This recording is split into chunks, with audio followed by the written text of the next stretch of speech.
Premier League is back this Sunday and Newcastle United welcome Spurs to St James's Park. Hey guys, my name is Jason and you are watching the Keeping It 2 YouTube channel.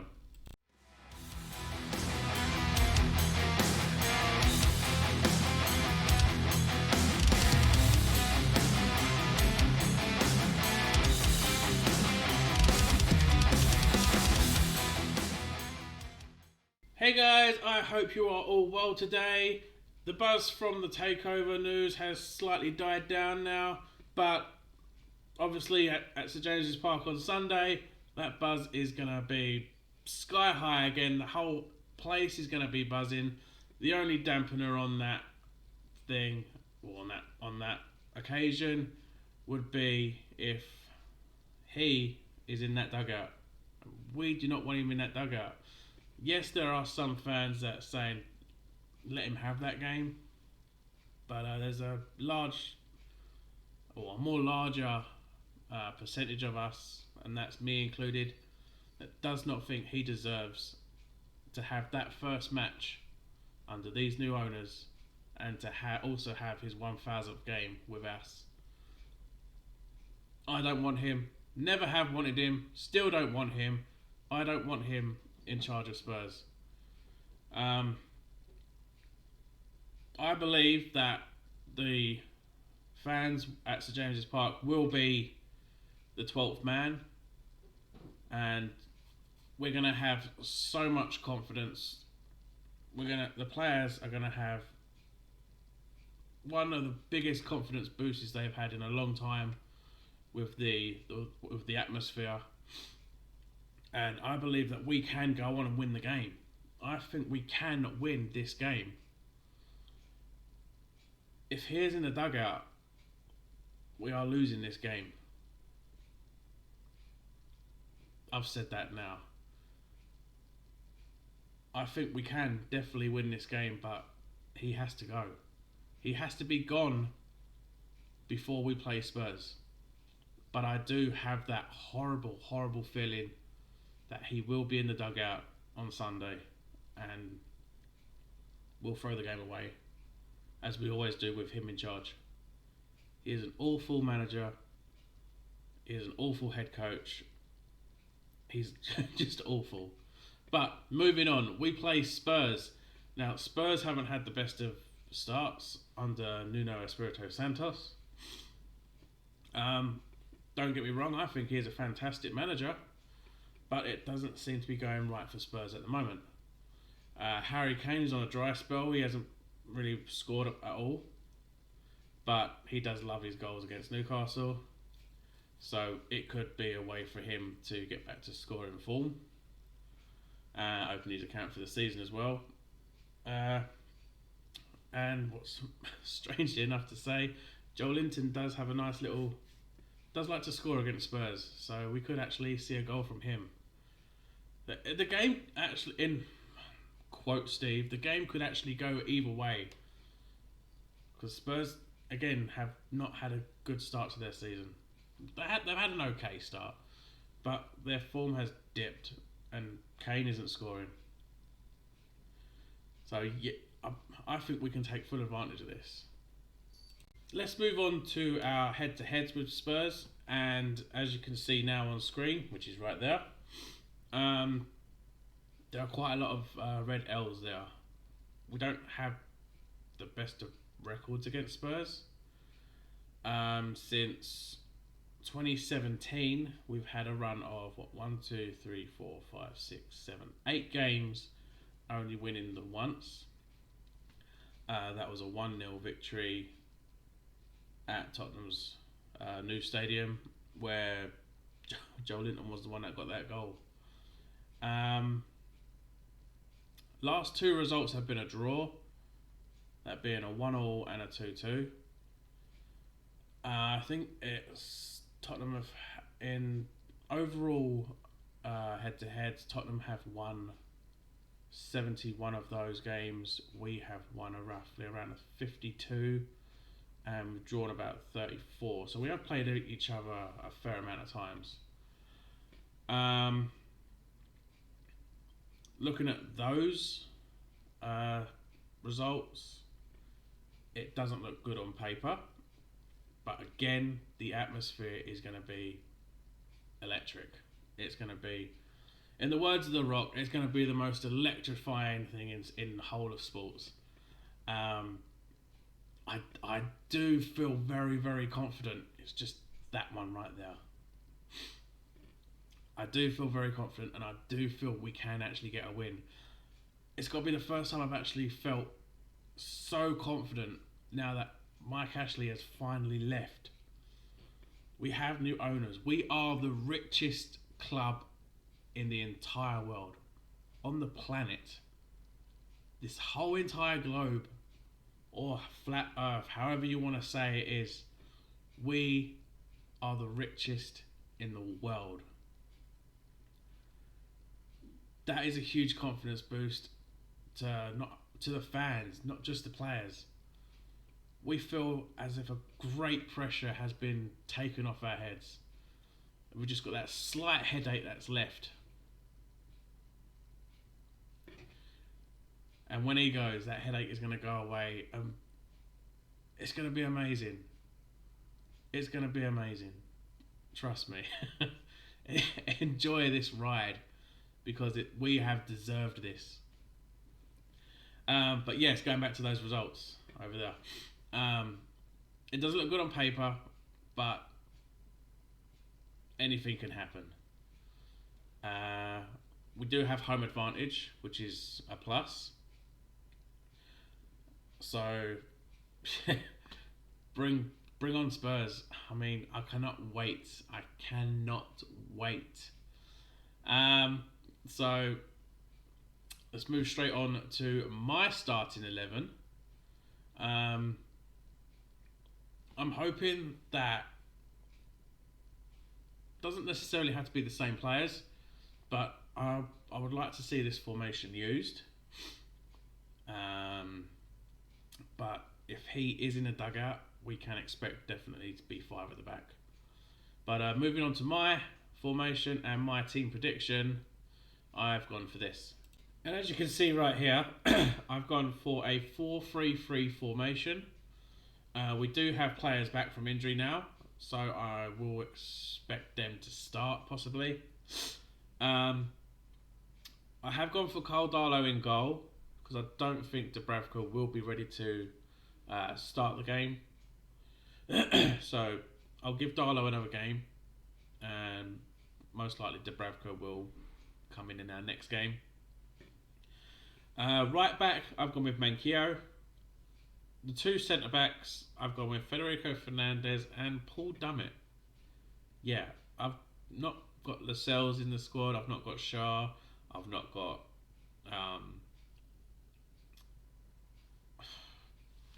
wow, I'm forgetting our team now. I'm too excited about this takeover. I've not got Lascelles. I've not got Shah. I've not got Clark. But I've gone for Paul Dummett. I think Paul Dummett is one to bring in. I'm not sure if he is injured or not. If he is, then I would probably put Fabian Shah there and have a Shah-Fernandez partnership in the at centre back. On the left back, I've gone with Jamal Lewis. He deserves his chance now. He is almost certainly out the door, whether he is out before or straight after the Spurs game. But Jamal Lewis definitely needs to start games, and we could use him, especially with his pace. At left back, Richie is not a left back. I don't want to see him at left back. I don't want to see him. For me personally, I think Richie is more now of an impact sub. I love his passion, and with his, if someone had the same passion as him, I would quite happily have them as captain. But for me, Lewis goes left back. Midfield 3, as you can see, I've gone for Ryan Fraser. I want to see him starting games. He makes a sub appearance here and there, and that is it. I want to see him starting games. Ryan Fraser has to start. In the centre, I have gone for John Joe Shelvey. He's back from injury. He's played for the under-23s. I get that feeling that we have missed him, even though he's always trying those Hollywood passes and possibly get 1 out of 15 that make it. But I do think we need him back in the squad. So I would have Shelvey in there and bring Hayden on. Probably on the hour mark, take Shelvey off just give him 60 minutes, give him an hour, and take him off if nothing's happening, or possibly bring him off at half time. But I'd say start Shelvey. And also Joe Willock, he's one that's always going to be in the squad.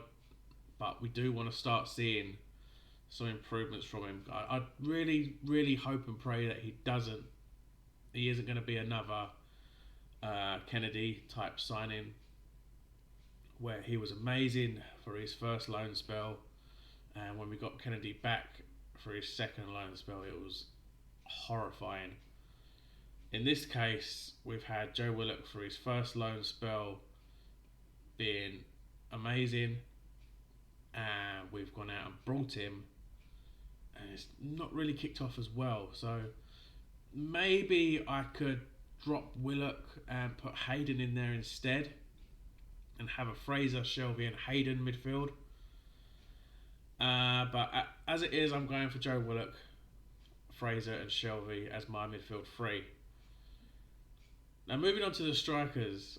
Ideally, I wouldn't start him, but I am one of the small percentage of people that do believe Joelinton is improving. He is improving after each season. His first season is definitely one to forget.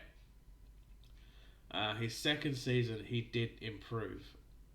And I think he was, if I go back to one of my videos, my end of season review for him last season, he did make a surprise entry as one of my most improved players of the season.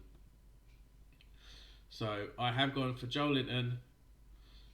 On the other side, I've gone with ASM, and straight through the middle, we have our goal scoring machine back, and that's Callum Wilson. And I do hope that he gets a goal. Also, I've just noticed that the numbers are wrong there, so ignore them. They haven't obviously been updated yet. So Joelinton is still Joelinton is 7, but Callum Wilson is still number 13, which he should definitely be our number 9. But that is I think would be ideal to go up against Spurs with. Do you agree with that? Leave your comments down below. What would be your starting lineup and your formation? Obviously, if he is in the dugout, it will be 5 at the back. You can expect possibly Manquillo, Kraft, Fernandez, Lascelles, and Ritchie as the 5 at the back. Or possibly Hayden in there. He does like to put Hayden as centre back. So you could probably have Kraft, Hayden, Lascelles, Fernandez, and Ritchie. Midfield, he'd probably go for Sean Longstaff, Joe Willock. I'm guessing he would start Shelvey.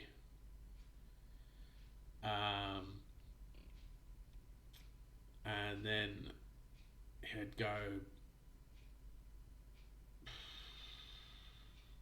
ASM, Miggy, and Joelinton would be the others.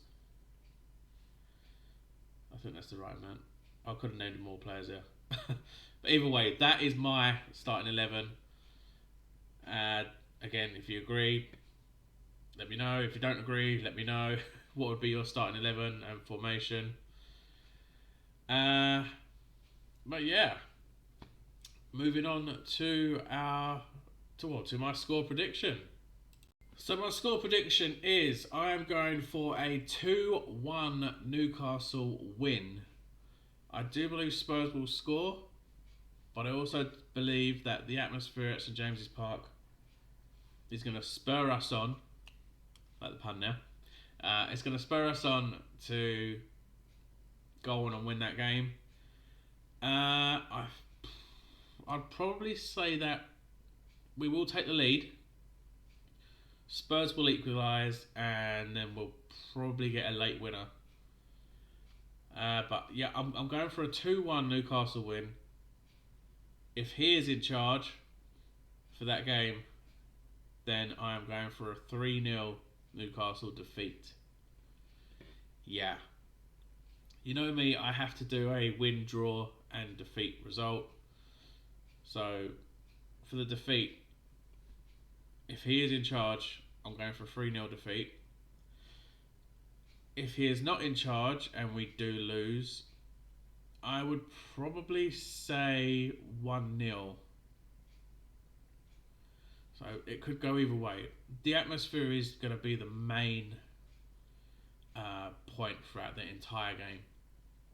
So if he is in charge, it's going to be quite a little. Or I'll say it's going to be a dampener on the game, especially with the "you're going to be sacked in the morning" chants or the Bruce out chants.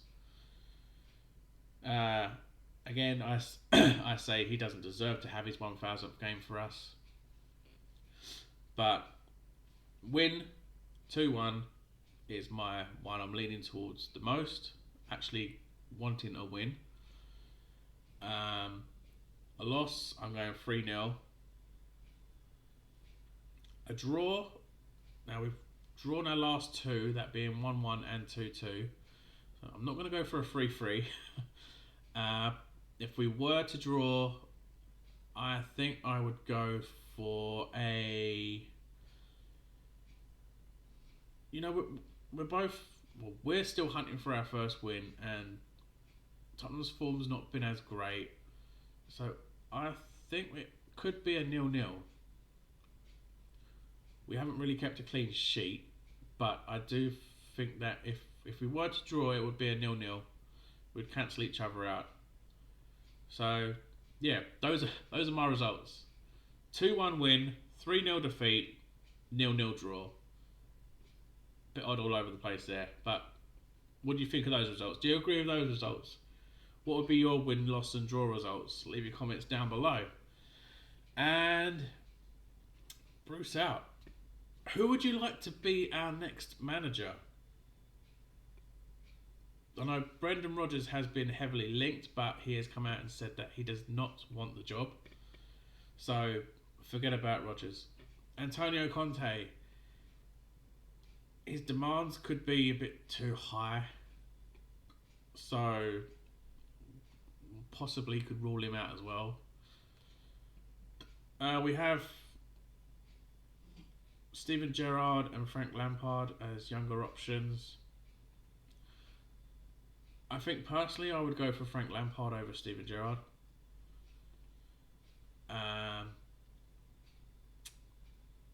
Thinking outside of the box and thinking more bigger name, I think Zinedine Zidane could potentially be an option to go by. Simeone, or an absolute dream would be for Jose Mourinho to come to Newcastle, especially when Sir Bobby is a man that Jose absolutely adored and loved, and he's had so much respect for Newcastle, says so much praise for the club. So for him to come to Newcastle would be a dream, and I think he wouldn't turn down the chance to come here, especially to manage a club so close to his mentor's heart. Jose would be probably welcomed as the son of the great man himself, Sir Bobby, coming back to make us the entertainers, make us so amazing again, just like the way Sir Bobby had us playing. Amazing football. But yeah, who would you have as manager if you had the chance to bring in anyone? I'm not going to go into signings. We'll leave that till near enough January. We're being linked with every man, left, right, and centre. What I will say is, position-wise, we definitely need to focus on centre-back position. Yes, I know we need striker options, but we haven't signed a centre-back since 2018. So that definitely needs to change. And yeah, that's where we're going to leave it for today. So, you got my results. You've got my team prediction. You've seen the head-to-heads. That's all we really need to know. We are now the richest club in the world, which is amazing. He needs to piss off as soon as possible. The atmosphere is going to be amazing. Safe journey to everyone going to the game. But yeah, guys, thank you for tuning in. Please leave a like. Subscribe if you're new. I'm on 122 subscribers now, which is amazing. The channel is growing well. Pushing on to 200. Would really like to get to 200. Maybe a nice Christmas present to have 200 subs or more. You never know. Share about, tell everyone about the channel. You got this southerner down south. That's a huge Newcastle United supporter. And yeah, I will be back on Sunday for my live Come Have Your Say show with Chippers as usual, and hopefully 4 more other guests. So make sure you tune in to the live show so we can have our talk about the game and our reactions from that. Hopefully that's going to be the first game where we're not so down and beat. We're actually going to have something to be positive about. So that could be something very good for our emotions. But other than that, guys, thank you for tuning in. Like, subscribe, and share about. Follow me on Twitter. Links down, Twitter feed down below. And yeah, take care, guys. I will see you Sunday. See you later. Bruce out.